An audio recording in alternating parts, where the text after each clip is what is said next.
Hey Canucks fans, let's talk about 3 ways the new Seattle Kraken franchise is going to directly affect the Vancouver Canucks. I'm Clay Emo. I'm at Canuck Clay on Twitter. I'm at Clayton Emo on Instagram. I'm the founder of the GLCBC, the Good Looking Canucks Positivity Club, and this is my Canucks take, all in one take. It's Clay's Canucks commentary for Friday, July the 24th. This is where you get Canucks insight that's positive and timely. And before I get to the Kraken and the Canucks, I want to give a shout out to my friends at the Area 51 podcast. Sean, Malcolm, Brad, Sam, thanks for having me on this week. The episode went live late last night. We were tweeting about it throughout the evening and throughout the early morning. So much fun. An hour went by just like that. We covered so much in an hour, and the aftermath is already starting to take place. Everything from potential suitors to for my kids to this Vegas trip that's going to happen apparently, which I may have to be a chaperone for. To a bowling challenge between the Area 51 podcast crew members, plus a bonus teammate, Young Judd, versus me and my 3 kids who have 2 national titles and 3 provincial titles between the 3 of them. So a lot of fun. And we talk about hockey as well. So I invite you to check it out. I'll put the link down below. And yeah, make sure you follow all of them. And although Sam wasn't able to be there, I told her that, she said she missed me. I said that I missed her being there. So we'll have to do, hopefully, a redo one day where all 4 of them are there. So thanks again. And I hope you really enjoy the episode. And I think it was a nice contrast to the brilliant hockey mind of Cam Robinson, who they had in their previous episode. Then you go to a guy like me. Enough said. Okay, Seattle Kraken. We know that the name came out, the jersey, the logo. My quick thoughts, and as I shared yesterday, I'm fine with the name. It wasn't a big surprise. We had heard reports as early as the end of January that it was going to be the Seattle Kraken. I love the color, the blue, and I think it looks really nice. I do like the logos, actually, especially that second logo, that alternate or secondary logo with the anchor with the Space Needle. I think it's very, very sharp, and I like the primary logo as well. The S, the Kraken, the tentacle, all those things. So I'm fine with it. And I think, with anything, no matter what, there's going to be a lot of people that love it. There's going to be a lot of people that hate it. There's going to be a lot of people that are indifferent, but a lot of people are talking about it. And that's the most important thing. So it's kind of nice that we can talk about the Seattle Kraken as the Canucks and the rest of the NHL gets ready to return to play, gets ready to travel to Edmonton and Toronto this weekend. And we're seeing a lot of sights and sounds coming out of those stories coming out of those 2 cities. So overall, I think there's always going to be a lot to talk about, especially in the next week or so as the Canucks get ready to go. So probably one more scrimmage, one more practice, and then off to Edmonton on Sunday, preseason game on Wednesday against Winnipeg, and then boom, game 1 against Minnesota on Sunday. We'll have a lot of time to talk about that starting tomorrow, but for today, what I want to talk about really quickly is how the new Seattle Kraken franchise, how it directly affects our Vancouver Canucks. And I'm looking at 3 ways right away. Expansion draft, new rivalry, and divisional realignment. So let's go through each one really quickly. Expansion draft. We know that's going to happen in June of 2021 if everything works out, because Seattle's going to start playing in the 21-22 season. And typical expansion draft rules, the same way that it was for Vegas in 2017.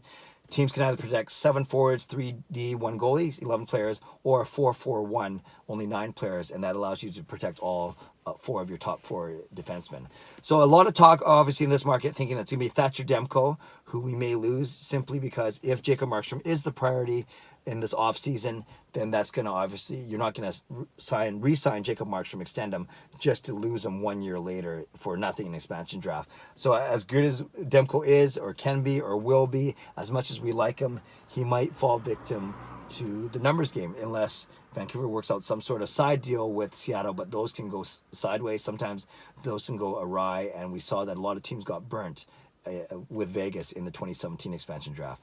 So yes, the number one way that the new Seattle Kraken franchise affects the Vancouver Canucks is all the contract signings, all the negotiations, everything we do going from now until next year.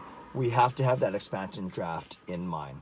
So let's say the Canucks go with 7-3-1, because I don't think they'll go with 4-4-1, because you'll see they hardly have 4 defensemen that they even need to protect. So, on the up front, you're looking at the 7 forwards. Of course, under contract, it's going to be Pettersson, Horvat, Gaudette, Besser, and Miller. So there's 5 of the 7. Presuming Tyler Toffoli gets re-signed, he'd be number 6, and then you're likely looking like a guy like Jake Virtanen as your number 7, presuming, like I said, that both Toffoli and Virtanen get re-signed. So I think the 7 forwards are pretty much a lock. Zach McEwen will only be a 2-year pro by then, so I do not think he has to be protected. On the blue line, same thing. Quinn Hughes will not need to be protected because by the end of next season he'll only be a 2nd-year pro. He didn't for purposes of expansion draft, his first year of 5 games doesn't count as a full season. It's weird. It counts as burning a year of his 3-year contract, but it doesn't count as a full year for the expansion draft. I'm not sure how that works, but the good thing is we will not have to protect Quinn Hughes. So, depending if Chris Tanev gets re-signed, depending if Alex Edler gets re-signed at the end of next year, or how they're going to work that, I see it being, and I'm presuming that Troy Setcher gets re-signed. So there's so many ifs, right? The ones that you will have to protect for sure will be Tyler Myers, and then one of Setcher or Tanev, whoever gets re-signed this year. I presume that there'll be another one, and then you have to figure out what to do with Alex Edler. So you can see there's maybe some wiggle room on the blue line. Not sure who the 3 that they're gonna have to protect are going to be, and then in goal, obviously it's going to be Markstrom or Demko, and likely it will be Markstrom. You know, I've also said though, there's a lot of young goalies that will be exposed, good goalies. So there is a slight chance that Seattle takes one of our forwards or defensemen, probably a forward that we have to expose instead of our goalie Demko. It's a long shot, but it's what I'm holding out hope for, somehow that we keep both Markstrom and Demko, or maybe a side deal that Seattle doesn't touch Demko. But regardless, just remember that expansion draft is scheduled to happen in June 2021, ahead of October 2021 when Seattle starts playing. So a lot of talk about contract negotiations, protection, no movement, all of it's going to revolve around the pending expansion draft. So that's the number 1 way that the Seattle Kraken franchise affects the Vancouver Canucks. The number 2 way is now we have a natural geographical rival. The Battle of Alberta, Edmonton, Calgary have each other. There's the 3 California teams that have each other. Vegas, they're only been in the league for 3 years. They're not really a rival yet. Arizona, the only rivalry Arizona has is between trying to make their games exciting. So we don't really have a true natural rival in the Pacific Division. And then, you know, Calgary a little bit because of playoff history. But again, we haven't been in the playoffs in 5 years. And you simply don't build rivalries with the Eastern teams. You have chippy games against them, like Tampa or whatever. But you don't really build a rivalry against those Eastern teams. Because rivalries are indeed built a bit in the regular season. You see more of your own division during the regular season. And especially during the playoffs. So using that definition, it might take a while for Vancouver and Seattle to build a rivalry because they may not meet in the playoffs, and B, even if they do, it might take more than one playoff series, or it could get nasty right away. Who knows? But the fact is, at least if you have Nexus, it's a 2.5 hour drive to Seattle. If you don't have Nexus, it's 3.5, 4-hour drive. Maybe 3 or 3.5. Regardless, now it's not a 14-hour drive to Calgary or to Edmonton or wherever it is from here. I've never driven it. Oh, I've driven it once, but never to see a hockey game. So yeah, will I go down to Seattle to see some games? For sure. Seattle, Vancouver games. I'd love to get there, but I would probably check out the Seattle game once in a while, just to support them. Not that they need my support, but just to check it out as well. You know, I love going to see teams in other arenas throughout the league. So a natural international geographic rival for the Vancouver Canucks. Of course, that rivalry will take time to build and to grow, but at least we have a team that's within a 3-hour drive of us now, which is pretty exciting. So that's number 2, a natural. I keep saying national now. A natural rival when it comes to geographic location. And number 3, a small one but an important one, divisional realignment. Now it's going to be 32 teams, so 4 divisions of 8 teams. Right now, the Pacific Division has 8 teams with Vancouver, Calgary, Edmonton, San Jose, LA, Anaheim, Vegas, and Arizona. Obviously, Seattle's got to be in the Pacific, so that means one team's got to bump to the Central, which is the only division that only has 7 teams, and therefore, I expect that to be Arizona. I think it is Arizona. I'm pretty sure it would make sense. They're the most Eastern-based team of the 8 Pacific teams, and I'm sure it came out a long time ago that Arizona will be moving to the Central Division.